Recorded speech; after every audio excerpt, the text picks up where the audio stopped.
এটা হলো দক্ষিণেশ্বরে যেদিন গিয়েছিলাম ওদিন সেই বৃষ্টি ছিল, তাই কোনো ব্লগই করা যায়নি। তো অল্প আসার টাইমে এটা করা হয়েছে, তো ভিতরেও তো অ্যালাউ নেই। তো দেখো আমরা পুরো ভিজে শেষ একদম, মানে দর্শনটা করেছি কি না, দর্শন করার টাইমেই পুরো বৃষ্টি একদম।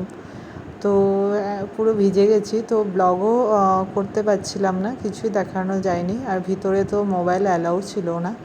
তো আমরা পুজো দিয়ে আমরা রুমে চলে গেছিলাম। তো এটা আমাদের কলকাতার রুম।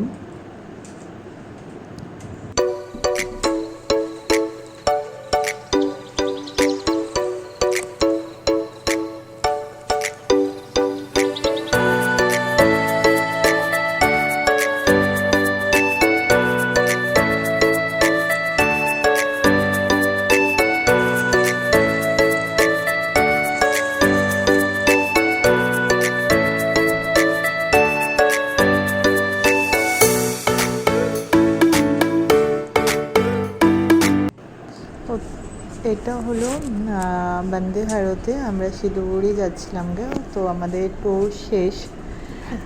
তো খুবই খারাপ লাগছিল, কিন্তু কিছু করার নেই, যেটা শুরু আছে ওটা তো শেষ আছেই। তো এটা বন্দে ভারতে, তো সকালবেলা ছিল 6টা। তো সবাই উঠেই ঘুমানো শুরু করে দিয়েছে আবার। তো ওঠার আধা ঘন্টা পরেই আবার চা দিয়ে গেছিলো, তো চা খাচ্ছিলাম। ওরা তো ঘুমাচ্ছিলই, আমরা টাইম মতো উঠছিলাম আর খাওয়া দাওয়া করছিলাম, আবার ঘুমিয়ে পড়ছিলাম। তো চা, হ্যাঁ এটা চাই ছিল। তারপরে আবার ব্রেকফাস্ট দিয়েছিল।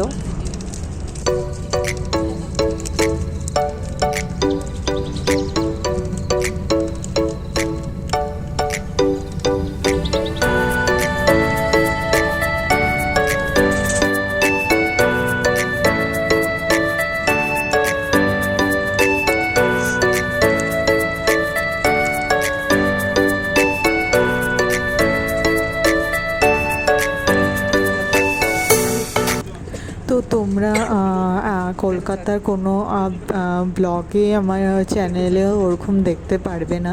প্লাস দক্ষিণেশ্বরের ব্লগটা মানে ক্লিপস কিছু নেওয়া আছে, তোমরা দেখবে। কেন কি ওদিন আমাদের দক্ষিণেশ্বর থেকে আসার পরে বিকেল থেকে শরীর খুব খারাপ ছিল, তো অল্প ঘুরে এসে পড়েছিলাম, কিন্তু ওগুলো ক্লিপস কিছুই নেই আমি, কেন কি আমার শরীর খুবই খারাপ ছিল ওদিন। তো তাই কোনো ক্লিপস নেওয়া হয়নি। আর কলকাতাও আমি অমন করে কিছু ঘুরিনি, রুমেই ছিলাম।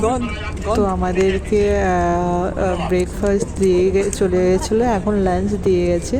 তো লাঞ্চে ছিল জিরা রাইস, ডাল, চিকেন, আরও ভাজি ছিল, রুটি ছিল, দই ছিল, আর লাস্টে তোমরা দেখতে পারবে আইসক্রিমও ছিল, আর একটা আচার দিয়েছিল। তো খাওয়া দাওয়া কোয়ালিটি খারাপ ছিল না, ভালোই ছিল কোয়ালিটি। তো দেখো আইসক্রিমও দিয়েছে। তো আমাদের জার্নি শেষ, ট্রিপ শেষ। তো লাস্ট কিছু ফটো। তো তোমাদের আমাদের মানে জার্নি ট্রিপটা কেমন লাগলো তোমরা অবশ্যই আমাদের জানাবে।